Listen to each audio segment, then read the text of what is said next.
A shock change at the top of the pecking order, worrying trends for two struggling giants, and a dramatic and disappointing F1 comeback were just some of the fascinating stories at what looks set to be the last race at Imola for the foreseeable future. Here are 10 things we learned as F1 returned to Europe at the Emilia Romagna Grand Prix.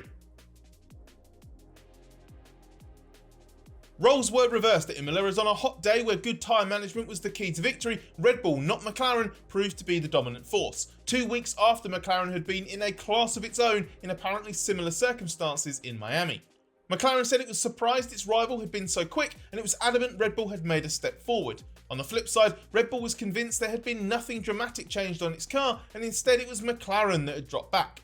Whatever the truth, tiny details certainly came together to make the difference. A relatively minor Red Bull upgrade helped put its car in a better balance window, and that contributed to a virtuous circle of helping the RB21 not slide as much, so its tyres stayed in a better window to help the car not slide as much. Track layout was critical too. The Red Bull is better than the McLaren in the type of high-speed corners that are present at Imola, and there are not many of the traction zone areas and low-speed turns where the MCL39 excels. Ferrari snatched respectability from the jaws of humiliation at its home race, where its car was brutally exposed as a midfield one at its very worst. The bumps and curbs of Imola took it even further out of its ideal setup window than it already needs to be running while awaiting a suspension fix coming mid-season, leaving both cars knocked out in Q2 on merit. It left Charles Leclerc downcast after qualifying and no better after the race, as he was compromised by safety car timings boosting others, then didn't have another usable set of tyres to switch to for the final restart. That meant Leclerc finished 6th while Lewis Hamilton rose to 4th. It was a very good and opportunistic recovery from 11th and 12th on the grid, but only Hamilton saw the bright side. He was much chirpier and optimistic through the whole weekend, perhaps because he's starting to show signs of matching Leclerc more for pace again, even though Ferrari has slipped back. That's quite the opposite to where the two drivers were just a couple of races ago. And their outlooks are even different for the next race in Monaco, with Leclerc assuming the worst, while Hamilton is quite eager to see if Ferrari can be as strong there as it's been in the past. What was already a question mark over a key Mercedes weakness from 2024 has seemingly been definitively answered after a third race in a row where tyre management has badly let it down. George Russell summed it up when he said, "When it's hot, we're nowhere," after Mercedes was once again vulnerable on race pace on a different track using different compounds. Having qualified strongly yet again, Russell was in trouble early on trying to match the pace of the frontrunners on the mediums that others were able to take surprisingly deep into the opening stint. Things were so bad that Russell was convinced something had broken on the car, although that didn't appear to be the case. Instead, it just seems to be that despite a step in one lap pace, Deputy Technical Director Simone Resta admits there hasn't been an improvement in tyre management this year. Russell said that wasn't a surprise in itself at Imola, as there had been a fundamental problem noticed already with either the front or rear axle overheating circuit to circuit. So it's not the first time this has happened, but it is the worst it's been exposed. Fernando Alonso is the unluckiest driver in the world, at least according to his in-race radio message at Imola. Alonso's got a flair for the dramatic declaration, but this one was understandable. His pointless run in 2025 has been extended after a different type of frustration to Aston Martin's previous disappointments. Aston Martin seems to have finally bought an impactful upgrade package for the first time in what feels like 2 years, and Alonso had seemingly done the hard part with a mega qualifying effort to start 5th, with teammate Lance Stroll 8th. For that to have translated into 2 non-scores in 11th and 15th at a circuit where track position is king is awful. They were set to slip back a little after early pit stops, then later safety cars compounded the problem by dropping them out of the points entirely. Once the initial hurt of losing a good opportunity fades, there will be encouragement that Aston Martin's floor and bodywork upgrade has improved the car. It was perhaps a little flattered by an aggressive tyre strategy in qualifying, sacrificing a new set of mediums to use instead of the fragile softs in Q3. And its midfield rivals did seem to have better tyre management on Sunday, but at least on the limited evidence of only one race, Alonso's luck should turn sooner or later. A 14-point haul for Williams wasn't just its best of the season, it was its best since the 2017 Azerbaijan Grand Prix where Lance Stroll finished 3rd 168 races ago. And yet, team principal James Vowles was disappointed it didn't do even better. There was even more potentially on the table than 5th for Alex Albon and 8th for Carlos Sainz, which means for the second race in a row, Williams has actually underachieved slightly. Albon ran as high as 3rd, but although he might have been able to beat both Ferraris and finish a place higher but for his trip through the gravel while battling with Charles Leclerc, Sainz was the one who missed out big time. The underachievement started in qualifying. Sainz might have started even higher than 6th given Imola proved to be a track that played to the car's strength. but he couldn't replicate what he called his best lap as a Williams driver in Q2 in Q3, thanks to traffic problems compromising his prep lap after going out at the back chasing a slipstream.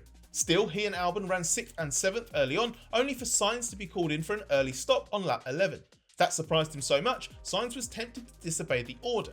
He didn't, and it compromised his race. Clearly, Sainz could have finished much better than 8th, and although Williams tightened its grip on 5th in the championship, once again a great team result has an air of what might have been about it. While race winner Verstappen can do no wrong and Isack Hadjar continued his convincing rookie season for racing Bulls with 9th, there are problems on the other side of both Red Bull teams' garages. Yuki Tsunoda's 5th weekend as a Red Bull racing driver started promisingly, but crashing and rolling his RB21 at the Villeneuve chicane on his first Q1 lap was, in his own words, unacceptable and stupid. He at least recovered to 10th after starting from the pit lane, and Red Bull isn't showing any signs of losing faith in him, but he knows he needs to do better, having scored just 7 points in total for the team to ensure his place at Red Bull doesn't come under threat sooner or later. At Racing Bulls, Liam Lawson is also struggling. Still without a point this season, he blamed inconveniently timed red flags for his elimination in Q1 at Imola, while overlooking the fact that Hadjar had exactly the same problem but secured his passage with a quicker first flyer. Lawson has yet to catch the eye since his demotion, and with Red Bull Junior Arvid Lindblad making a strong start to his rookie Formula 2 campaign and eligible for a super license once he turns 18 during the summer break, the clock is ticking. Although Kimi Antonelli didn't end up in the wall like he did last time he participated in an F1 race weekend in Italy at Monza last year, his first Grand Prix on home soil was a disappointing one. He lacked the pace and confidence of Russell and was eliminated in Q2 in 13th. The race did at least briefly look like it was coming to him as he ran long after starting on hard tyres, pitting under the virtual safety car and taking the restart 6th. However, he'd already started to encounter throttle problems. Antonelli was passed by Hamilton, who he'd kept behind in the first stint, then retired when the system shut off. While Antonelli could well have scored points but for the problem, it was a difficult weekend and it ended in his first retirement. Ever fancied owning a piece of one of Ayrton Senna's Formula 1 cars? Even better, ever fancied owning a piece of one of Ayrton Senna's Formula 1 cars that you can wear on your wrist? Thanks to Danish specialist watch manufacturer Rek, you can own a timepiece featuring original parts from Senna's 1986 Lotus 98T, chassis number 4. Rek Watches spent 2 years working with classic Team Lotus to reforge the original aluminium plenum tubes from the car to form the outer chapter rings for this exclusive watch. The car they used, Chassis 4, was driven by Senna for the last 8 races of the 1986 World Championship, which went to the wire in Australia and ended with Senna's bitter rival Alain Prost champion after an iconic and dramatic puncture for Nigel Mansell's Williams. Senna's car, the last black and gold John Player liveried turbocharged Lotus, is now privately owned and still racing to this day in historic motorsport. Nods to that iconic F1 livery can be seen in the watch's black and gold colour tones and the large number 12 skeletonized on the rotor, while the movement backplate decoration mimics the turbo Renault engine from that car. Because each timepiece uses original materials, the collection is strictly limited to just 989 individually numbered watches, which are exclusively available through rekwatches.com. You currently get a 15% pre-order discount when ordering and an additional 10% discount when using code THERACE, so follow the link in the description and hurry if you want to claim your very own piece of Ayrton Senna's F1 legacy. A familiar pattern repeated at Alpine as its weekend developed. It was only Pierre Gasly that really emerged as a points threat, and then its hopes evaporated entirely come race day. This time it was a Gasly error that initially dropped Alpine out of the points and was compounded by strategies and safety car timings, but at least he was in the mix. New driver Franco Colapinto was never a contender after crashing heavily in Q1. Colapinto had been building up nicely on his Alpine debut after replacing Jack Doohan, chipping away at his deficit to Gasly while learning the car and the 2025 tyres. He could have comfortably been in Q2 with a deficit no greater than Doohan tended to have. Instead, he only really got in the headlines for the wrong reasons, even if that wasn't always his fault. Racing with faster cars in practice, the qualifying crash, and aggressive fans abusing Yuki Tsunoda online after a nothing incident between them in practice. Starting near the back always meant a likely anonymous race, and falling behind Nico Hülkenberg's hard-shod Sauber in the first stint, then a badly timed virtual safety car for his pit stop, made it tougher still. This was by no means a disaster, but it wasn't the impact he'd have hoped to make at the start of what's meant to be a 5-race evaluation, although Flavio Briatore said there's actually no limit on Colapinto's number of races at the moment. Pirelli had hoped that choosing its softest range of tyres, the C6, the C5 and the C4, would help spice up the Imola race from a strategic point of view. After Friday practice, it didn't seem to be the case, but the new fragile C6 moved around in cornering a bit too much for some drivers' liking, so it wasn't automatically the best tyre in qualifying. Then in the race, the field diverged on strategy. Most looked well set for a one-stop before the safety car intervention, but others were either tempted or spooked into a two-stop after all, as part of a chain reaction following early stops lower down the order. So what's not clear is whether the excitement that played out was because the strategy options had genuinely opened up, or just because teams had a weekend where they simply didn't know the new C6 that well. If we replayed the race with the teams and drivers having the knowledge they have now, teams would all likely opt to do the same thing. So for Pirelli, the route to success in creating two stoppers seems best set by keeping teams well on their toes.